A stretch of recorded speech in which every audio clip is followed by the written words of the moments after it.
بسم اللہ الرحمن الرحیم۔ السلام علیکم۔ اس ویڈیو میں ہم کتاب موت کا منظر کو آگے کنٹینیو کریں گے۔ اس سے پہلے اگر آپ نے سبسکرائب نہیں کیا تو سبسکرائب کر لیں اور بیل آئیکن پریس کر دیں۔ تو شروع کرتے ہیں۔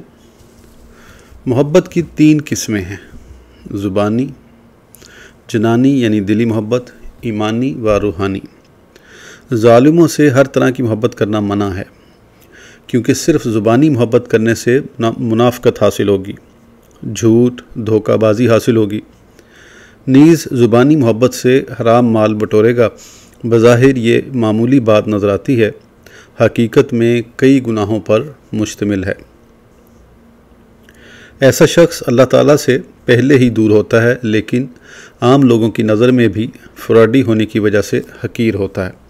اسی طرح جب کافر اور ظالم سے دلی محبت کرے گا تو یقیناً اس کے اعمال کو اچھا سمجھ کر محبت کرے گا۔ ظلم و کفر کو اچھا سمجھنا بھی ظلم و کفر ہے۔ روحانی اور ایمانی محبت تو ہوتی ہی اس وقت ہے جب محبوب کی ہر ادا پسند ہو اور عقیدہ و ایمان اسی کے مطابق ہو۔ اس لیے کہ کامل محبت تو ہے ہی یہ کہ محبوب جس چیز کو ناپسند کرے اسے ناپسند کرے، اور محبوب جسے اچھا سمجھے اسے اچھا سمجھے۔ اسی ضابطے کو علامہ نووی شرح مسلم میں ان الفاظ سے بیان کرتے ہیں۔ نبی کریم صلی اللہ علیہ وسلم کا ارشاد گرامی ہے، انسان اپنے دوست کے دین پر ہوتا ہے۔ نیک آدمی کی صحبت یعنی دوستی تجھے نیک کر دے گی، برے آدمی کی صحبت تجھے برا کر دے گی۔ ذہن میں رہے کہ طلحہ جب باب نصر سے آئے تو اس کا معنی ہوتا ہے خراب ہونا، فاسد ہونا، اسی لیے یہاں طالح معنی برا آدمی لیا گیا ہے۔ کسی پنجابی کے شاعر نے اسی مضمون کو بڑے مؤثر انداز میں ان الفاظ میں پیش کیا ہے: چنگیاں دے لڑ لگیاں میرے جھولی وچ پھل پئے، مندیاں دے لڑ لگیاں میرے اگلے بھی ڈل گئے۔ اچھوں سے محبت کرنے اور ان کی صحبت میں بیٹھنے سے میرے دامن میں نیکیوں کے پھول آئے، اور بروں کی محبت اور صحبت اور ان کی محفلوں میں بیٹھنے سے میرے دامن میں نیکیوں کے پھول تھے، وہ بھی ضائع ہو گئے۔ دغاباز اور منافق لوگوں کا حال۔ شب معراج کو نبی کریم صلی اللہ علیہ وسلم کا ایسے لوگوں سے گزر ہوا جن کی آنکھوں، کانوں اور ناک سے آگ کے شعلے نکل رہے ہیں۔ ان میں سے ہر شخص پر 2 فرشتے عذاب دینے کے لیے مقرر ہیں۔ ان کے ہاتھوں میں آگ کے گرز ہیں جن سے وہ ان کو سزا دے رہے ہیں۔ گرز سے سزا کتنی عظیم ہوگی اس کا اندازہ تو اس سے لگایا جا سکتا ہے کہ ایک گرز کا معمولی سا حصہ ابو قیس پہاڑ پر پڑے تو وہ بھی ریزہ ریزہ ہو جائے گا۔ نبی کریم صلی اللہ علیہ وسلم نے جب اس قوم کے متعلق سوال کیا، یہ کون لوگ ہیں؟ تو جبرائیل امین علیہ السلام نے عرض کیا، یا رسول اللہ صلی اللہ علیہ وسلم، یہ دغاباز اور منافق لوگ ہیں۔ حضرت عمار بن یاسر رضی اللہ عنہ فرماتے ہیں کہ رسول اللہ صلی اللہ علیہ وسلم نے فرمایا، جس شخص کے دنیا میں 2 چہرے ہوئے، قیامت کے دن اس شخص کی آگ کی 2 زبانیں ہوں گی، یعنی دنیا میں جب دغا بازی کرتا رہا تو قیامت کے دن اسے آگ کی 2 زبانیں عطا کر دی جائیں گی۔ اسی طرح وہ ہر وقت عذاب میں مبتلا رہے گا، کسی وقت تخفیف نہیں ہوگی، کیونکہ جو عذاب ہمہ وقت منہ میں ہی رہے اس سے تخفیف کیسے ممکن ہے۔ قیامت کے دن اللہ تعالیٰ کی بندوں سے سب سے زیادہ شر تمہیں وہ جو پتہ چلیں گے جو 2 چہروں والے ہیں۔ ادھر آئے اور بات کی، ادھر گئے اور بات کی۔ ایک روایت میں اس طرح ہے، ادھر آئے اور چہرہ دکھایا، ادھر گئے اور چہرہ دکھایا۔ نبی کریم صلی اللہ علیہ وسلم نے فرمایا، قیامت کے دن تمام مخلوق سے اللہ تعالیٰ کو ناپسند وہ لوگ ہوں گے جو جھوٹے، متکبر اور اپنے مومن بھائیوں کے متعلق اپنے دل میں سخت کھوٹ اور بغض رکھنے والے ہوں گے، اور جب ان سے ملیں تو بڑی عاجزی کا اظہار کریں، ان کو اللہ تعالیٰ اور اس کے رسول اللہ صلی اللہ علیہ وسلم کی طرف بلائیں تو دیر کریں، اور جب ان کو شیطان اور اس کی طرف بلائیں تو جلدی کریں۔ علامات نفاق۔ جب کوئی انسان ایک کی بات دوسرے تک پہنچائے اور اس کی بات اس تک پہنچائے تو یہ منافقت ہے۔ یہ شخص چغل خور سے بھی برا ہے، کیونکہ چغل خور ایک کی بات ہی صرف دوسرے تک پہنچاتا ہے، اور یہ شخص دونوں کی بات ایک دوسرے تک پہنچاتا ہے۔ چونکہ یہ فساد زیادہ برپا کرتا ہے اس لیے یہ چغل خور سے بھی برا ہے۔ دو آدمیوں کے درمیان دشمنی ہو، یہ ہر ایک شخص سے اچھا سلوک کرے، حق باطل کے درمیان فرق نہ کرے تو یہ بھی منافقت ہے، کیونکہ اچھے برے میں فرق کرنا ضروری ہے۔ ایسے ہی دونوں شخصوں کی تعریف کرنا منافقت ہے، کیونکہ ایمان کا ضعیف درجہ یہ ہے کہ برے شخص کو دل سے برا سمجھا جائے۔ دل سے بھی سمجھنا اور تعریف کرنا یقیناً منافقت ہے، کیونکہ ان میں سے ایک تو یقیناً برا ہوگا۔ جن دو شخصوں کے درمیان عداوت ہو ان دونوں سے امداد کا وعدہ کرنا بھی منافقت ہے۔ امداد تو ایک کی ہو سکتی ہے، دونوں کی امداد ممکن ہی نہیں، کیونکہ ایک کی امداد کرنے سے دوسرے کی مخالفت ہوگی۔ یہ بہت واضح بات ہے کہ کسی شخص کی انسان مخالفت بھی کرے، امداد کا وعدہ بھی کرے تو یہ منافقت ہی تو ہے۔ کسی آدمی کی اس کے سامنے تعریف کرنا اور وہ جب چلا جائے تو اس کی برائیاں بیان کرنا بھی منافقت ہے۔ اسی طرح جن دو آدمیوں کے درمیان عداوت ہے ان میں سے ایک کی موجودگی میں تعریف کرنا اور غیر موجودگی میں برائی بیان کرنا بھی منافقت ہے، اس لیے کہ حق تو یہ تھا کہ یا تو خاموش رہتا اور یا جو شخص حق پر تھا اس کی تعریف کی جاتی ہے، اور اس کی موجودگی اور غیر موجودگی میں ایک جیسی تعریف کی جاتی اور اس کے مخالف کے سامنے بھی اس کی تعریف کی جاتی ہے۔ حضرت ابن عمر رضی اللہ عنہ سے بعض لوگوں نے کہا کہ ہم حکام کے پاس جا کر اور بات کرتے ہیں اور باہر نکل کر اور بات کرتے ہیں، تو آپ نے فرمایا نبی کریم صلی اللہ علیہ وسلم کے زمانہ اطہر میں ہم اسے ہی منافقت کہتے تھے۔ حکام کی تعریف کب منافقت ہے؟ حکام کے پاس جا کر ان کی تعریف کرنا اس وقت منافقت ہے جب کہ حکام نے اسے جبراً اپنے پاس نہیں طلب کیا اور نہ ہی اسے حکام کے پاس جا کر ان کی تعریف کرنے پر مجبور کیا ہے۔ پھر یہ تعریف کرتا ہے جس تعریف کے وہ شرعاً مستحق نہیں تو یہ منافقت ہوگی۔ اسی طرح حکام نے اسے زبردستی اپنے پاس بلایا نہیں، یہ گیا تو خود ہے لیکن وہاں جا کر مجبور ہو گیا اور اسے خوف دامن گیر ہو گیا کہ اگر میں نے تعریف نہ کی تو مجھے نقصان پہنچایا جائے گا، جھوٹے مقدمات میں پھنسایا جائے گا، کبھی ناجائز اسلحہ رکھنے کا اور کبھی تخریب کاری کا اور کبھی ملکی راز افشاں کرنے کا اور کبھی حکومت کو توڑنے کا۔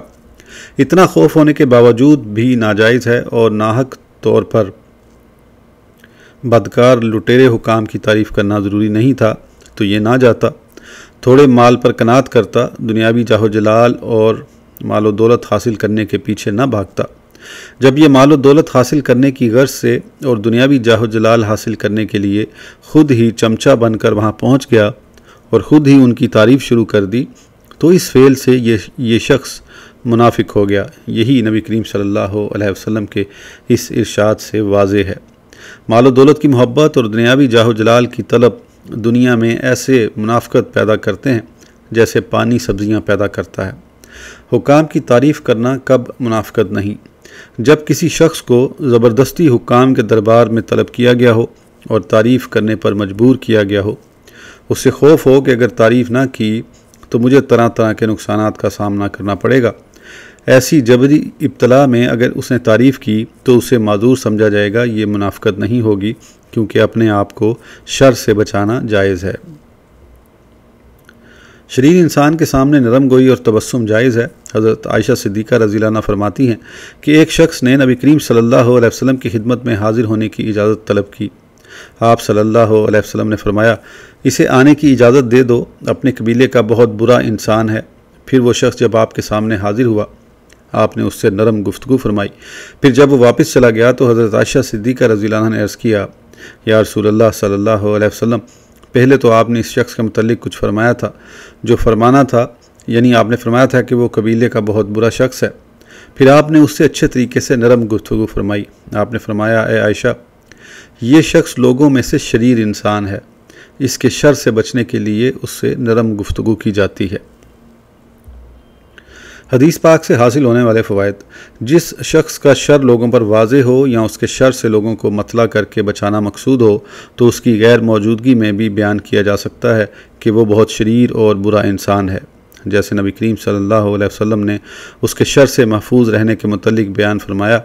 یہ مسئلہ غیبت کے بیان میں واضح کیا جا چکا ہے۔ نبی کریم صلی اللہ علیہ وسلم نے تعلیم امت کے لیے اس شخص سے نرم گفتگو فرمائی تاکہ امت کو معلوم ہو جائے کہ کسی شریر انسان سے نرم گفتگو کر کے اس کے شر سے بچا جا سکتا ہے۔ ورنہ آپ کو کسی قسم کا کوئی ڈر نہیں، خوف نہیں تھا۔ جس ذات نے ہزاروں کافروں کی پرواہ نہ کرتے ہوئے اکیلے کلمہ حق بلند کیا ہو، اس ذات کریمہ کو اس وقت ایک انسان کے شر کا کیا خطرہ لاحق ہو سکتا ہے جب ہزاروں لوگ اسلام قبول کر چکے ہوں۔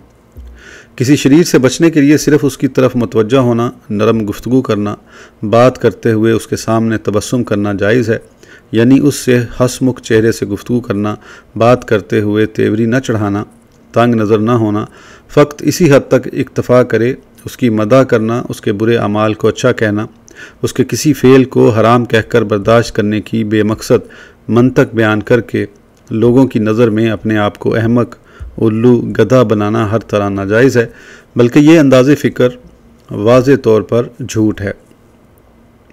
کسی برے شخص کی مدح سرائی کرنے والے کے چہرے پر داڑھی دیکھ کر یہ نہ سمجھا جائے کہ یہ داڑھی سنت رسول صلی اللہ علیہ وسلم ہے، بلکہ اس کو رنجیت سنگھ سمجھا جائے اور دین مصطفیٰ صلی اللہ علیہ وسلم کا باغی سمجھا جائے۔ صرف جبر کی صورت میں تعریف جائز ہوگی، جبکہ اس کو اپنی موت یا اعضاء کے کٹ جانے یا لمبی قید یا بہت بڑے مالی نقصان کا خطرہ ہو۔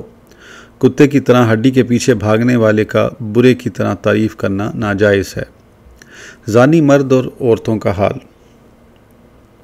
معراج کی رات نبی کریم صلی اللہ علیہ وسلم کا ایک ایسی قوم پر گزر ہوا جن کے سامنے ایک ہنڈیا میں پکا ہوا گوشت رکھا ہوا ہے اور دوسری ہنڈیا میں کچا اور سڑا ہوا گوشت رکھا ہوا ہے۔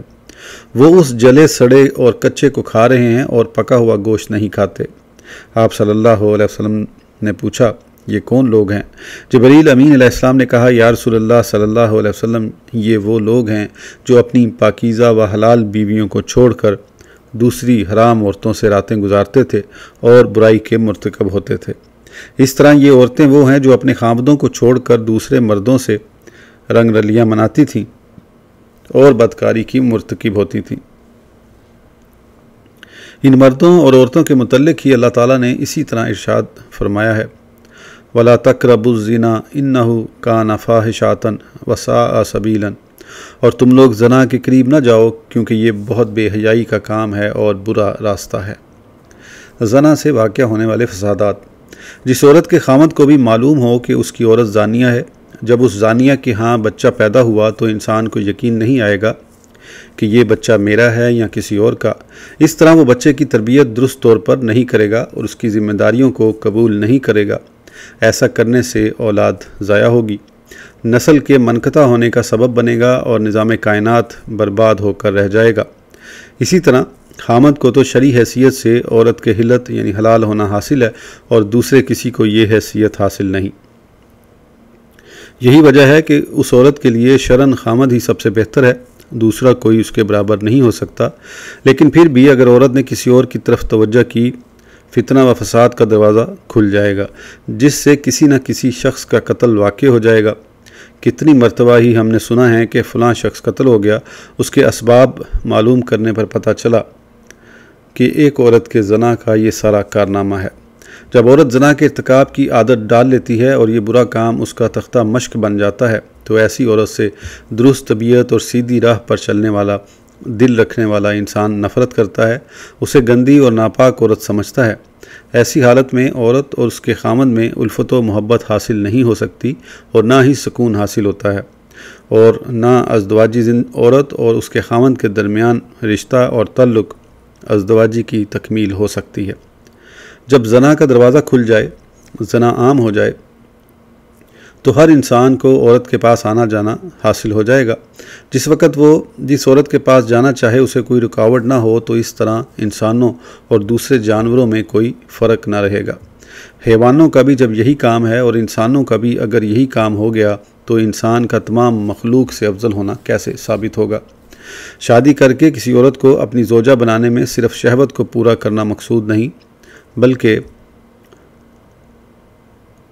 اسے اپنے گھر کے معاملات میں شریک کرنا اور کھانا پینا، لباس تیار کرنے میں معاونہ بنانا اور اپنے گھر کی مالکہ بنانا اور اپنے گھر میں کسی اور کو آنے سے روکنے کے لیے دروازے کی محافظہ بنانا مقصود ہوتا ہے۔ یہ اسی وقت ہو سکتا ہے جب اس صورت کی توجہ کا مرکز صرف اس کا خامند ہو۔ دوسرے مردوں سے اسے کوئی امید نہ ہو، ان سے اس کے تعلقات مکمل طور پر منقطع ہوں، یہ سارے مقاصد زنا کے مکمل حرام ہونے سے ہی حاصل ہوتے ہیں۔ زنا کا دروازہ کامل طریقے سے بند ہوگا تو اس کے گھر کا دروازہ غیروں پر بند ہو سکے گا۔ مقصد زوجہ کو حاصل کرنے میں ان منافع کا حصول ہے جو نکاح سے حاصل ہوتے ہیں، یعنی نیک اولاد کا حاصل کرنا۔ یہ اسی وقت ہو سکتا ہے جب انسان کی نظر صرف اپنی زوجہ پر ہی ہو۔ نافرمان بیویوں کا حال۔ نبی کریم صلی اللہ علیہ وسلم نے معراج کی رات عورتوں کے ایک گروہ کو دیکھا کہ ان کے منہ کالے اور آنکھیں نیلی ہیں، انہوں نے آگ کے کپڑے پہنے ہوئے ہیں، فرشتے انہیں آگ کے گرز مار رہے ہیں اور وہ گدھوں اور کتوں کی طرح چلاتی ہیں۔ حضور صلی اللہ علیہ وسلم نے پوچھا، یہ عورتیں کون ہیں جو عذاب میں مبتلا ہیں؟ تو حضرت جبرائیل علیہ السلام نے جواب دیا، یا رسول اللہ صلی اللہ علیہ وسلم، یہ وہ عورتیں ہیں جو اپنے خامدوں کی نافرمانی کرتی تھیں۔ اللہ تعالیٰ کا ارشاد گرامی ہے، الرجال قوامون علی النساء، مرد عورتوں پر حاکم ہیں۔ شان نزول۔ اس آیہ کریمہ کا شان نزول بھی یہ ہے کہ حضرت سعد بن ربیع رضی اللہ عنہ جو انصار کے نقیب تھے، ایک دفعہ ان کی زوجہ حبیبہ بنت زید بن ظہیر نے ان کی کچھ نافرمانی کی، جس کی وجہ سے انہوں نے غصے میں آ کر اسے ایک تمانچہ مار دیا۔ وہ عورت ناراض ہو کر اپنے والد کے گھر چلی گئی۔ اس کے والد زید بن ظہیر اپنی بیٹی حبیبہ کو لے کر نبی کریم صلی اللہ علیہ وسلم کی خدمت میں حاضر ہوئے اور شکایت کی کہ میں نے اپنی پیاری بیٹی حبیبہ کا نکاح سعد سے کیا تھا، لیکن اس نے میری بیٹی کو تھپڑ مارا ہے، اس کا قصاص دلوایا جائے۔ نبی کریم صلی اللہ علیہ وسلم نے قصاص لینے کی اجازت فرما دی کہ حبیبہ بھی سعد کو تھپڑ مار لے تاکہ برابری ہو جائے۔ یہ ابھی چلے ہی تھے کہ آیت کریمہ نازل ہو گئی۔ حضور صلی اللہ علیہ وسلم نے انہیں واپس بلا کر یہ آیت کریمہ سنائی اور فرمایا کہ زوجہ اپنے خامن سے تھپڑ وغیرہ کا بدلہ نہیں لے سکتی۔ نبی کریم صلی اللہ علیہ وسلم نے یہ فرمایا، ہم نے تو کچھ اور چاہا تھا لیکن اللہ تعالیٰ نے کچھ اور چاہا ہے، لہٰذا اللہ تعالیٰ کی چاہت ہماری چاہت سے افضل ہے۔ مردوں کو عورتوں پر اللہ تعالیٰ نے قدرتی طور پر بزرگی بخشی ہے کہ خاوند کو بیوی کا سردار بنایا ہے۔ اللہ تعالیٰ کی عطا پر کسی کو اعتراض کرنے کا کوئی حق حاصل نہیں۔ امامت صغریٰ یعنی نماز کی امامت کا حق صرف مردوں کو دیا، عورتوں کو نہیں۔ اسی طرح امامت کبریٰ بڑی امامت یعنی حاکمیت کا حق بھی صرف مردوں کو دیا گیا، عورتوں کو نہیں۔ جاہل لوگ کسی عورت کو حاکم بنا دیں یا بکاؤ ملا اس کی حاکمیت پر خوش ہو کر کہیں کہ جمہوریت آ گئی، بڑی خوشی ہو گئی، تو اس سے شرعاً جواز ثابت نہیں ہوگا۔ اذان دینا عورت کے لیے منع، مرد کے لیے جائز اور ثواب۔ جمعہ اور عیدین کی نماز پڑھانا اور خطبہ پڑھنا بھی صرف مرد کے لیے ہی جائز ہے، عورت کے لیے جائز نہیں۔ نبوت جیسا عظیم منصب صرف مردوں کو ملا، مردوں کا عقل کامل ہے اور عورتوں کی عقل ناقص ہے۔ مردوں کا دین کامل، عورتوں کا دین ناقص۔ مردوں کو اللہ تعالیٰ نے یہ ایسے کمالات عطا فرمائے ہیں جن کا انکار صرف وہی احمق انسان کر سکتا ہے جو سورج کو ظاہر دیکھ کر بھی کہے کہ ابھی تو رات ہے۔ لیکن ان ساری باتوں کا اسلام سے مجھے کوئی تعلق ایسا نظر نہیں آیا، یہ میری رائے ہے، میں پڑھ رہا ہوں تو مجھے کوئی ریفرنس ایسا قرآن سے یا حدیثوں سے نہیں ملا یہاں جس سے یہ چیزیں ہوں کہ مرد کا دین کامل، عورتوں کا دین ناقص۔ ایسا میری نظر میں بالکل نہیں ہے۔ اللہ تعالیٰ بہتر جانتا ہے کس کی عبادت صحیح ہے۔ کئی دفعہ عورتوں کی عبادت بہت زیادہ اچھی ہوتی ہے اور وہ ولی اللہ بنتی۔ تو یہ جو کتاب لکھنے والے صاحب ہیں یا ان کا اپنا نظریہ ہو سکتا ہے، دین اسلام کا نظریہ نہیں ہے۔ اب آگے چلتے ہیں۔ خاوند ناراض ہو تو اللہ تعالیٰ بھی ناراض ہوتا ہے۔ حضرت ابو ہریرہ رضی اللہ عنہ سے مروی ہے کہ رسول اللہ صلی اللہ علیہ وسلم نے فرمایا، جب انسان اپنی زوجہ کو بستر پر طلب کرے تو عورت بغیر عذر شرعی کے انکار کر دے، خاوند رات ناراضگی میں گزارے تو فرشتے اس عورت پر صبح تک لعنت بھیجتے رہتے ہیں، اس لیے کہ اس عورت پر خاوند کی فرما برداری لازم تھی، نہ کہ نافرمانی۔ وہ نافرمانی کر کے فرشتوں کی لعنت کی مستحق ہو گئی۔ دوسری روایت میں نبی کریم صلی اللہ علیہ وسلم کا ارشاد گرامی اس طرح ہے، آپ نے فرمایا، قسم ہے اس ذات کی جس کے قبضہ قدرت میں میری جان ہے، جب بھی کوئی شخص اپنی زوجہ کو بستر پر طلب کرے تو وہ انکار کر دے تو اس کا خاوند جب تک اس پر راضی نہ ہو، اللہ تعالیٰ اس وقت تک اس سے ناراض رہتا ہے۔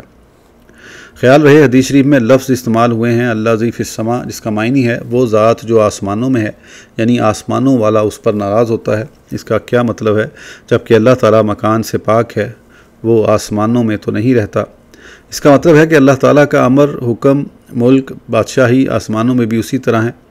آسمانوں کا ذکر خصوصی طور پر اس لیے کیا ہے کہ دنیا والوں کی عارضی بادشاہتیں صرف زمین میں ہیں، آسمانوں میں نہیں، لیکن اللہ تعالیٰ کی ذات وہ ذات ہے جس کی حقیقی بادشاہی زمین و آسمان میں یکساں ہے۔ خاوند پر بھی لازم ہے کہ زوجہ سے نرم سلوک رکھے۔ حضرت ابو ہریرہ رضی اللہ عنہ سے مروی ہے کہ نبی کریم صلی اللہ علیہ وسلم نے فرمایا، عورتوں سے نرم سلوک رکھو، بے شک وہ ٹیڑھی پسلی سے پیدا کی گئی ہیں۔ بے شک پسلی کا ٹیڑھا پن جو اوپر کی جانب اٹھا ہوا ہے، اگر تم سیدھا کرنا شروع کرو گے تو وہ ٹوٹ جائے گی، اور اگر تم اسی طرح چھوڑ دو تو وہ ہمیشہ ٹیڑھی ہی رہے گی۔ بس عورتوں سے اچھا سلوک کرو۔ حدیث شریف میں لفظ استواسو استعمال ہوا ہے، جس کا معنی ہے عورتوں کے حق میں اپنے نفسوں سے اچھی نصیحت طلب کرو۔ قاضی ایاز رحمۃ اللہ علیہ نے معنی بیان کیا ہے کہ نبی کریم صلی اللہ علیہ وسلم نے فرمایا، میں تمہیں عورتوں کے حق میں بہتر نصیحت کرتا ہوں، ان کے حق میں میری نصیحت قبول کرو۔ مقصود تمام معنی کا ایک ہی ہے کہ اپنی بیویوں سے اچھا سلوک رکھو، ان کے سیدھا ہونے کی امید بالکل نہ رکھو، ان کے ٹیڑھا ہونے کے باوجود ان کو اپنے پاس ثابت رکھو۔ عورتوں کا پسلی سے پیدا ہونے کا مطلب ہے کہ حضرت حوا علیہ السلام کو حضرت آدم علیہ السلام کی پسلی سے پیدا کیا گیا ہے، اس لیے عورتوں میں پیدائشی طور پر ٹیڑھا پن رکھ دیا گیا ہے۔ پیدائشی نقص کو درست کرنا ممکن نہیں، اس لیے ان کو سیدھا کرنا ممکن نہیں۔ سیدھا ہونے کی امیدیں ختم کر لی جائیں، ان سے نرم سلوک رکھ کر ہی ان کو اپنا بنایا جائے۔ جب تک وہ کسی شرعی برائی کا ارتکاب نہ کریں، اس وقت تک ان کی معمولی خطائیں برداشت کر کے ہی ان کو اپنے قریب لایا جا سکتا ہے۔ عورت کی یہی کمزوری ہے، وہ اپنی ہر بات کو صحیح سمجھتی ہے، خواہ وہ غلط ہی کیوں نہ ہو، اور دوسرے کی صحیح بات کو بھی غلط کہے گی۔ ساس بہو کے جھگڑوں کا دار و مدار بھی اسی پر ہے۔ تعجب اس پر ہے کہ ساس جو باتیں اپنی بیٹیوں کی برداشت کر لیتی ہیں، وہی بہو کی برداشت نہیں کرتی۔ جو کام بیٹیوں کے صحیح سمجھتی ہیں، وہی کام بہو کرے تو کیڑے نکالنے شروع کرتی ہیں۔ اسی طرح بہو کو دیکھیں، جو باتیں اپنی ماں کی برداشت کر لیتی ہیں، وہ ساس کی برداشت نہیں کرتی۔ ماں کے ہر کام کو سراہتی ہے، ساس کے ہر کام کو غلط سمجھتی ہے۔ بہو کو یہ معلوم نہیں ساس میری ماں کی طرح ہے، ساس کو یہ معلوم نہیں کہ بہو میری بیٹی کی طرح ہے۔ تو جب اللہ تعالیٰ نے نعوذ باللہ اسے ٹیڑھا بنا دیا ہے، اسے سیدھا کرنا تو انسان کی طاقت میں نہیں، البتہ اس کا ایک ہی علاج ہے جو پیارے مصطفیٰ علیہ التحیہ والثنا نے بیان فرما دیا کہ اسے سیدھا کرنے کی کوشش نہ کرو، بلکہ اسے ٹیڑھا ہی رہنے دو۔ کم عقل سے نرم سلوک رکھ کر اس پر مہربانی کی نظر کر کے اس کی غلطیوں کو برداشت کر کے ہی اس سے تعلق کو قائم رکھا جا سکتا ہے۔ یہ حقیقت ہے کہ انسان کا والدہ اور زوجہ دونوں کو خوش رکھنا اور دونوں کے حقوق کی پاسداری کرنا، والدہ کی دعائیں لینا، زوجہ سے محبت حاصل کرنا، یہ معمولی کام نہیں، بڑے عقل اور صبر کا کام ہے۔ نبی کریم صلی اللہ علیہ وسلم کے حسن معاشرت کی ایک درخشاں مثال حضرت عائشہ رضی اللہ عنہ سے مروی ہے کہ وہ ایک سفر میں نبی کریم صلی اللہ علیہ وسلم کے ہمراہ تھیں۔ آپ فرماتی ہیں کہ میں نے اور آپ نے پیدل دوڑ میں مقابلہ کیا، میں آپ سے دوڑ میں سبقت لے گئی، پھر کچھ عرصے بعد جب مجھ پر موٹاپا آ گیا، پھر ہم نے پیدل دوڑ میں مقابلہ کیا تو نبی کریم صلی اللہ علیہ وسلم مجھ پر غالب آ گئے۔ آپ نے فرمایا، یہ دوڑ پہلی دوڑ کا بدلہ ہے، یعنی پہلے تم غالب آ گئی تھی، اب میں غالب آ گیا، اس طرح بدلہ اتر گیا۔ نبی کریم صلی اللہ علیہ وسلم نے اپنی امت کی تعلیم کے لیے تاکہ وہ میری اقتداء کریں اپنی بیویوں سے اچھے اخلاق کا برتاؤ کیا، ان پر نرمی مہربانیاں کی۔ یہ دوڑ کا مقابلہ بھی نبی کریم صلی اللہ علیہ وسلم کے حسن معاشرت پر دلیل ہے۔ مسئلہ علامہ قاضی خان رحمۃ اللہ علیہ نے بیان فرمایا ہے کہ 4 چیزوں میں مقابلہ جائز ہے: اونٹوں کی دوڑ میں، گھوڑوں کی دوڑ میں، پیدل دوڑ میں، تیر اندازی میں، لیکن اس میں شرط دونوں طرف سے نہ ہو۔ اگر دونوں طرف سے شرط ہوگی تو حرام ہوگا، جیسے یہ کہا جائے تو غالب ہو گیا تو میں اتنے پیسے دوں گا، اور اگر میں غالب ہو گیا تو تجھے پیسے دینے لازم ہوں گے، یہ حرام ہے۔ اگر شرط ایک طرف سے ہو تو جائز ہے، جیسے ایک شخص کہے چلو دوڑ میں مقابلہ کرتے ہیں، اگر تم غالب آ گئے تو میں تمہیں انعام دوں گا، یہ جائز ہے۔ اسی طرح کوئی تیسرا شخص مقابلہ کرائے اور کہے جو تم سے غالب آئے گا تو میں تمہیں اتنا انعام دوں گا، یہ صورت بھی جائز ہے۔ اس ویڈیو کے لیے اتنا ہی، پھر انشاءاللہ اگلی ویڈیو میں آگے کنٹینیو کریں گے. اس وقت تک کے لیے اجازت دیجیے. سبسکرائب کرنا نہ بھولیں. اللہ حافظ.